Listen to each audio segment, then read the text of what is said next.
Hello NIS student, जैसे कि मैंने कहा था कि मैं शाम को 8 कुछ इंपॉर्टेंट क्वेश्चंस और डालूंगा, तो उसी की सीरीज़ एक तरह से समझ लीजिए। जो मैंने दिन में क्वेश्चन छोड़े थे उसके आगे से मैं कंटिन्यू कर रहा हूँ इन्हें, ठीक है। तो जैसे क्वेश्चन है, state the modern periodic law of for classification element and how many. मतलब सीधे सीधे सा क्वेश्चन जो पूछा गया इसके अंदर कि कितने जो मॉडर्न पीरियोडिक टेबल है उसके अंदर कितने ग्रुप हैं और कितने पीरियड्स हैं। तो उसके अंदर 18 ग्रुप हैं, ठीक है ना, और 7 पीरियड्स हैं। पीरियोडिक टेबल के अंदर 7 पीरियड्स हैं। कैसे? जैसे आपने पीरियोडिक टेबल अपनी बुक में जरूर देखी होगी, मुझे ऐसी उम्मीद है। तो यहाँ से होता है ना, पहला ग्रुप, दूसरा, फर्स्ट, सेकंड, फिर इसके बाद 13 to 17 यहाँ 13 to 16 होते हैं यहाँ पर, फिर यहाँ पे होता है 17 and 18 ग्रुप होता है, ठीक है ना। तो ऐसे करके 18 तो ग्रुप है और 7 क्या हैं इसके पीरियड्स हैं। ऐसे फर्स्ट पहले हीलियम, लिथियम, बेरिलियम और ऐसे करके 7 पीरियड्स हैं इसके, ठीक है ना। तो वर्टिकली 7 पीरियड्स हो जाते हैं और 18 इसके कॉलम्स हो जाते हैं। नेक्स्ट क्वेश्चन है, how does the tendency to lose electron change in group and why. कह रहा है how does the tendency to lose electron change in group. कह रहा है किसी ग्रुप के अंदर जो इलेक्ट्रॉन की जो टेंडेंसी होती है, इलेक्ट्रॉन को किसी ग्रुप में इलेक्ट्रॉन को खोने की टेंडेंसी, इलेक्ट्रॉन को लूज करने की टेंडेंसी, वो कैसे चेंज होती है, क्यों होती है। तो tendency of element lose electron increase when we go down the group. मतलब डाउन द ग्रुप, सपोज ये पीरियोडिक टेबल है मान लीजिए, ठीक है। जैसे पीरियोडिक टेबल है, यहाँ पे 17 18 ग्रुप होता है, यहाँ फर्स्ट सेकंड ग्रुप होता है और 13 to 17 होता है। तो इसके अंदर कह रहा है कि जैसे डाउन द ग्रुप जाएंगे, डाउन द ग्रुप यानी कि ग्रुप में नीचे की तरफ जाएंगे, तो क्या होगा, इलेक्ट्रॉन इंक्रीज, इलेक्ट्रॉन का साइज़ क्या होगा, इंक्रीज होगा। This is because size increase. क्या होता है, साइज इंक्रीज होता है नीचे जाने पर। अभी 11 देखिए, बात ये है कि ये एनआईएस का बोर्ड, मतलब एनआईएस बोर्ड क्या है, 11th का भी सिलेबस उठा लेता है थोड़ा बहुत। ये 11th क्लास में हम डिस्कस करते हैं, ठीक है। 10th के सीबीएसई बोर्ड में नहीं है ये, लेकिन 11th क्लास में है ये सीबीएसई में। फिर वो कहता है this is because the atomic size increase. Atom का साइज क्या होता है, इंक्रीज होता है when we go down to the group, therefore the force of attraction of nucleus. तो force of attraction of nucleus के अंदर फोर्स ऑफ अट्रैक्शन क्या हो जाती है, ठीक है, ये डिक्रीज हो जाती है nucleus. For the valence electron decrease down the group. तो वैलेंस क्या होती है, डिक्रीज हो जाती है, क्योंकि इलेक्ट्रॉन पे क्या होता है कि जो न्यूक्लियस जो होता है, जो नाभिक होता है, वहाँ पे इसकी टेंडेंसी बढ़ जाती है, ठीक है, अट्रैक्शन बढ़ जाता है इसका। नेक्स्ट क्वेश्चन की तरफ चलते हैं। Write to function each of the following component of transport system. कह रहा है इन दोनों के ना, मतलब ब्लड के और लिम्फ के, और इंपॉर्टेंट क्वेश्चन है और ये बहुत इंपॉर्टेंट है, पूछ सकते हैं कि ब्लड के 2 फंक्शन और लिम्फ के 2 फंक्शन। तो ब्लड का फंक्शन क्या है, ब्लड कैरी न्यूट्रिशन, ठीक है ना। ब्लड क्या कैरी करता है, न्यूट्रिशन कैरी करता हूँ, ठीक है। न्यूट्रिशन ऑक्सीजन और कार्बन डाइऑक्साइड को कैरी करता है, ठीक है ना। हार्मोन्स और वेस्टेज वगैरह क्या होता है ना, ब्लड हमारी बॉडी के अंदर, मतलब पूरी बॉडी के अंदर, आपको पता है पूरी बॉडी के अंदर दौड़ रहा है, तो उसके अंदर क्या करता है, ऑक्सीजन, कार्बन डाइऑक्साइड, ठीक है, और न्यूट्रिशंस को कैरी करता है हमारी बॉडी में। ग्लूकोज को, ये समझ लीजिए ग्लूकोज को पूरी बॉडी में कैसे चल रहा है, ये ब्लड की वजह से, ठीक है। दूसरा क्या है, fight infections through the WBC। मतलब कि इन्फेक्शंस जो हमारी बॉडी में जो एक्सटर्नल बैक्टीरिया वगैरह आ जाते हैं बाहर से, जो हमारी बॉडी के लिए हार्मफुल होते हैं, उनसे भी फाइट करने में, उनसे भी हमें WBC के थ्रू बचाता है। WBC क्या है, इसकी फुल फॉर्म याद रखिएगा, वाइट ब्लड सेल्स बोला जाता है। अगला है prevent it's on loss through the blood clotting with the help of blood platelets. मतलब कि प्रिवेंट करता है ब्लड क्लॉटिंग वगैरह को। ब्लड क्लॉटिंग क्या होती है, जब मान लीजिए जैसे आपके कहीं ब्लड कहीं आपकी उंगली कटे या कुछ भी होता है, ब्लड निकलने लगता है ना, तो ब्लड निकलने पे कई बार देखा होगा आपने कि बहुत गाढ़ा सा डार्क सा जम जाता है, तो वो क्या होता है, ब्लड क्लॉटिंग होता है। वैसे वो WBC वजह से होता है, लेकिन क्योंकि ब्लड का फंक्शन है, ब्लड 3 टाइप्स ऑफ सेल्स होते हैं ब्लड, एक रेड ब्लड सेल्स होते हैं, एक वाइट ब्लड सेल्स होते हैं, एक प्लेटलेट्स होती है, ठीक है ना। तो नहीं गया। नेक्स्ट है लिम्फ।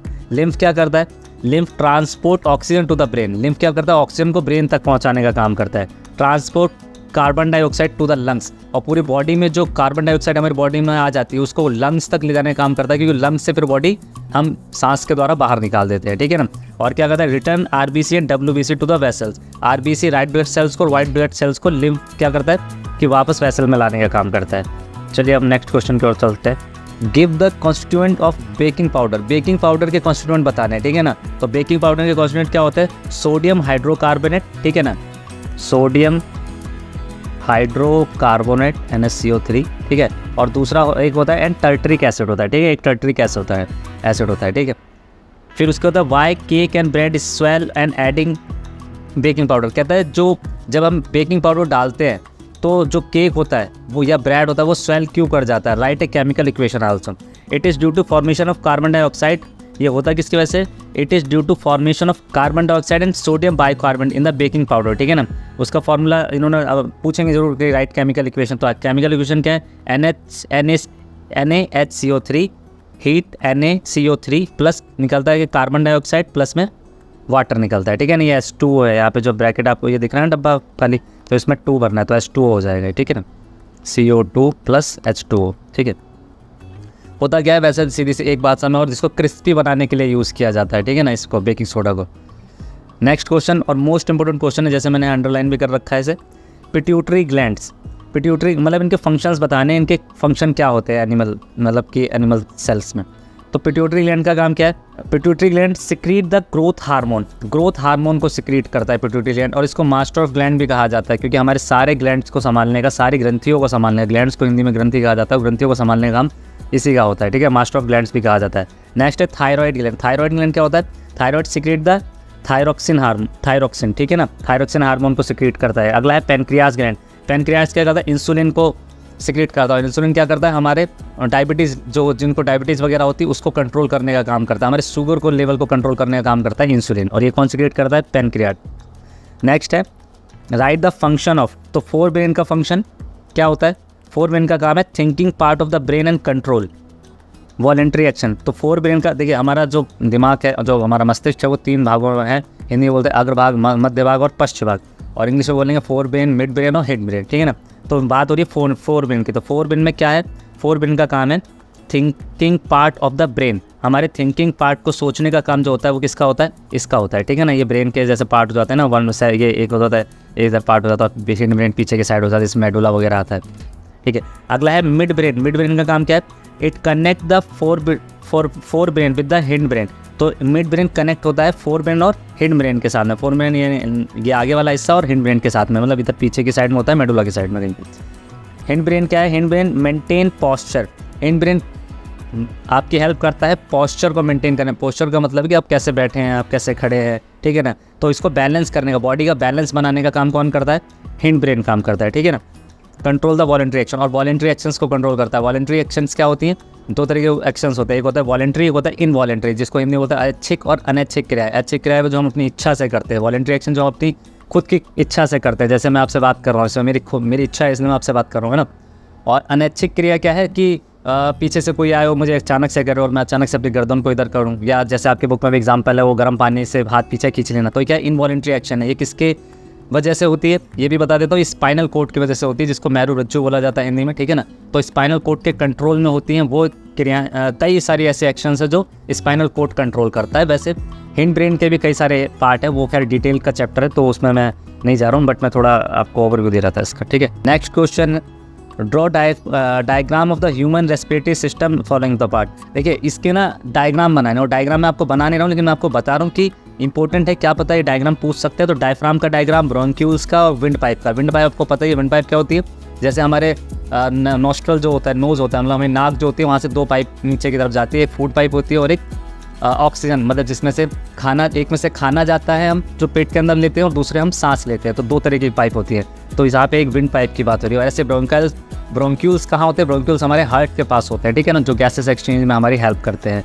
गैसेस एक्सचेंज यानी कि हमारी गैसों के आदान प्रदान में सहायता करते हैं। Next question, what is mean by food chain? Briefly describe the detritus of food chain. मतलब कि आपको ये बताना है फूड चेन क्या है। Food chain is a defined as succession of organism in ecological community that constitute passing on food of energy from the organism of another consumer lower member।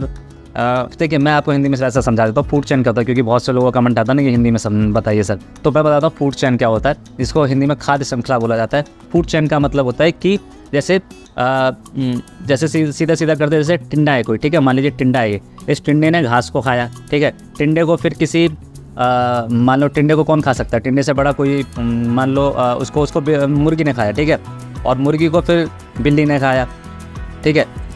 बिल्ली ने मान लो मुर्गी को झपटा मारा खा लिया, ठीक है, हाँ होता है। तो बिल्ली को फिर कुत्ते ने खाया।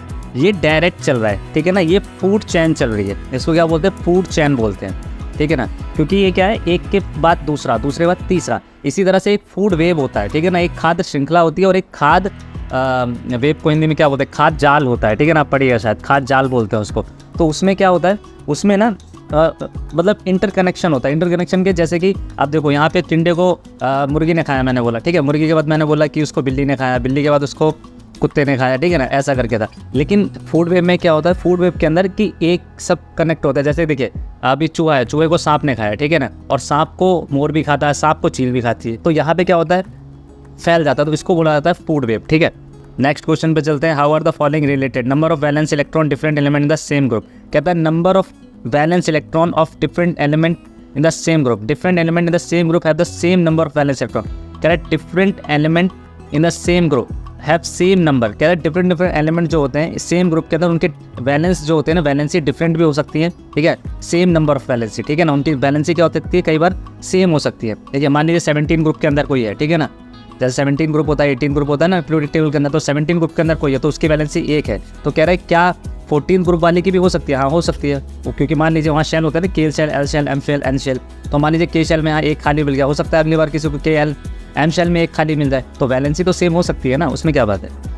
नेक्स्ट क्वेश्चन है number of shells of element in the same period, number of shells of element in same period. कह रहा है सेम पीरियड के अंदर, अभी मैंने बताया ना 18 क्या होते हैं, 18 ग्रुप होते हैं, 7 पीरियड होते हैं पीरियोडिक टेबल के अंदर।